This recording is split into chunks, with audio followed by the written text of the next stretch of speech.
नमस्कार, बहुत बहुत स्वागत। न्यूज़ 18 का डिजिटल प्लेटफॉर्म आप देख रहे हैं। मैं हूं आपके साथ ऋतु ज्ञानवानी।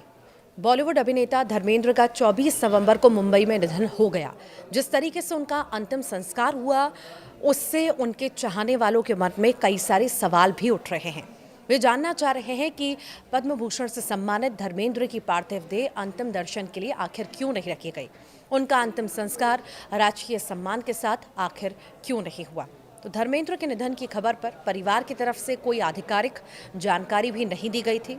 इससे पहले 10 नवंबर को जब धर्मेंद्र ब्रीच कैंडी में एडमिट हुए थे, तब उनकी बेटियों को आनन फानन में विदेश से बुलाया गया था। धर्मेंद्र को तब 2 दिन वेंटिलेटर पर रहने के बाद 12 नवंबर को डिस्चार्ज कर दिया गया था। धर्मेंद्र के चाहने वालों के 5 सवाल हैं। पहला ये है कि जल्दबाजी में आखिर अंतिम संस्कार क्यों किया गया। सोमवार दोपहर करीब 1 बजे धर्मेंद्र के बंगले के बाहर एम्बुलेंस देखी गई। इसके बाद खबरें ये रहीं कि धर्मेंद्र की तबीयत बिगड़ी है। हालांकि जल्द ही बंगले के बाहर सिक्योरिटी बढ़ा दी गई और बैरिकेडिंग की जाने लगी। इस बीच विले पार्ले शमशान घाट में सिक्योरिटी बढ़ा दी गई। फिर खबर आई कि उनका अंतिम संस्कार कर दिया गया। 11 नवंबर को भी धर्मेंद्र के निधन की खबर आई थी, जिसके बाद उनके परिवार ने नाराजगी जाहिर करते हुए इसे अपमानजनक कहा था। यही वजह रही कि सोमवार को हर कोई निधन की खबर की पुष्टि करने से झिझक रहा था। इसी बीच दोपहर 1:10 पर IANS ने सबसे पहले धर्मेंद्र के निधन की जानकारी दी और फिर सभी न्यूज़ चैनल्स ने उसी के हवाले से खबर भी चलाई। खबर सामने आई थी कि धर्मेंद्र की बेटी ईशा देओल विले पार्ले शमशान घाट पर स्पॉट हुई और उस समय ना तो वहां पर ज़्यादा भीड़ इकट्ठा हुई थी और न ही खबर की पुष्टि की गई थी। कुछ देर बाद हेमा मालिनी शमशान घाट पहुंची। देखते ही देखते आमिर खान, अमिताभ बच्चन, अभिषेक बच्चन समेत कई सेलेब्स शमशान भूमि पहुंचने लगे।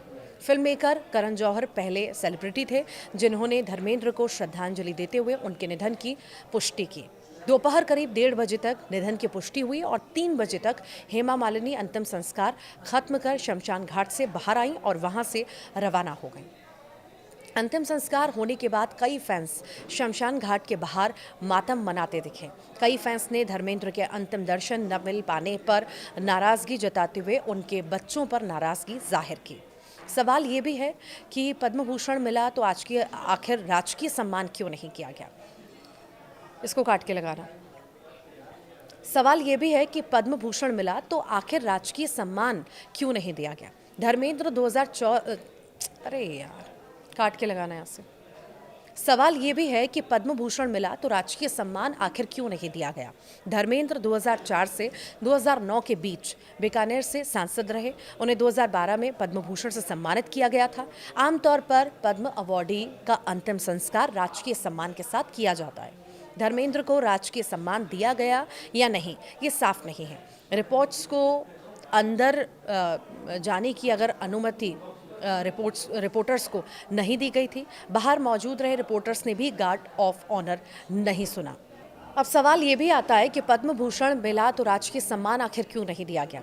धर्मेंद्र 2004 से 2009 के बीच बीकानेर से सांसद रहे। उन्हें 2012 में पद्म भूषण से सम्मानित किया गया था। आमतौर पर पद्म अवॉर्डी का अंतिम संस्कार राजकीय सम्मान के साथ किया जाता है। धर्मेंद्र को राजकीय सम्मान दिया गया या नहीं, ये साफ नहीं हो पाया। ये भी जानकारी है कि रिपोर्टर्स को अंदर जाने की अनुमति नहीं थी।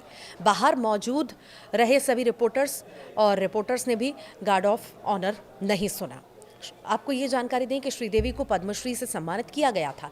उनका निधन 24 फरवरी 2018 को दुबई में हुआ था। 4 दिनों बाद पार्थिव शरीर भारत लाया गया और 28 फरवरी 2018 को उनका अंतिम संस्कार हुआ। पद्मश्री अवॉर्डी श्रीदेवी का अंतिम संस्कार राजकीय सम्मान के साथ ही हुआ था। तीसरा सवाल ये भी आता है कि 2 दिन वेंटिलेटर पर वो थे धर्मेंद्र, तो घर आखिर क्यों लाया गया जल्दबाजी में। धर्मेंद्र को 10 नवंबर को सांस लेने में तकलीफ होने पर ब्रीच कैंडी हॉस्पिटल में एडमिट करवाया गया था। हॉस्पिटल से धर्मेंद्र का वीडियो लीक हुआ था जिसमें वो वेंटिलेटर पर नजर आ रहे थे। परिवार ने वीडियो लीक करने वाले हॉस्पिटल स्टाफ के खिलाफ शिकायत भी दर्ज करवाई, जिसके बाद उसे गिरफ्तार किया गया। सवाल यह है कि अगर 89 साल के धर्मेंद्र वेंटिलेटर पर थे तो उन्हें अचानक घर क्यों लाया गया। अब चौथा सवाल यह है कि हेमा ने कहा था कि धर्मेंद्र रिकवर कर रहे हैं, तो कैसे आखिर निधन हो गया। धर्मेंद्र को 12 नवंबर को हॉस्पिटल से डिस्चार्ज किया गया था। तब से ही उन्हें लगातार डॉक्टर्स की कड़ी निगरानी में रखा गया था। और इस बीच हेमा मालिनी ने एक पत्रकार से कहा था कि धर्मेंद्र रिकवर कर रहे हैं। उनके परिवार ने आधिकारिक बयान जारी किया था। डॉक्टर प्रतीत समदानी आंतरिक रोगों और गंभीर मरीजों की देखभाल क्रिटिकल केयर यानी के विशेषज्ञ हैं। उन्होंने बताया था कि धर्मेंद्र पिछले कई हफ्तों से कभी अस्पताल में भर्ती हो रहे थे तो कभी घर लौट रहे थे। तो वहीं सवाल ये भी है कि जब हालत नाजुक थी तो बेटियों को विदेश से क्यों बुलाया गया। धर्मेंद्र 10 नवंबर को ब्रीच कैंडी हॉस्पिटल में एडमिट होने से पहले 31 अक्टूबर को भी एडमिट हुए थे। तब भी उन्हें सांस लेने में दिक्कत आई थी। हालांकि जब 10 नवंबर को वे भर्ती हुए थे तो परिवार के करीबी सूत्र ने बातचीत में बताया था कि धर्मेंद्र की हालत नाजुक है और उनकी बेटियों अजेता और विजेता को भी विदेश से भारत बुला लिया गया है। तब बॉबी देओल भी अल्फा फिल्म की शूटिंग छोड़कर हॉस्पिटल पहुंचे थे। तब भी सलमान खान, शाहरुख खान, गोविंदा समेत कई सेलेब्स अचानक हॉस्पिटल पहुंचे थे। अब अगर बेटियों को विदेश से बुलाया गया तो फिर 2 दिन वेंटिलेटर पर होने के बावजूद उन्हें आनन फानन में डिस्चार्ज आखिर क्यों करवाया गया। ये कई सारे सवाल हैं जिनका जवाब आना बाकी है। फैंस की नाराजगी भी है कि एक झलक देखने को नहीं मिली हमारे ही मैन की, सुपर हीरो की, जिसे हम बहुत देखते थे, सुनते थे, हमें बहुत पसंद थे। एक झलक देखना बहुत ज़रूरी थी। आनन फानन में अंतिम संस्कार कर दिया गया। इसको लेकर के नाराज़गी भी है। आप क्या सोचते हैं ज़रूर बताइएगा।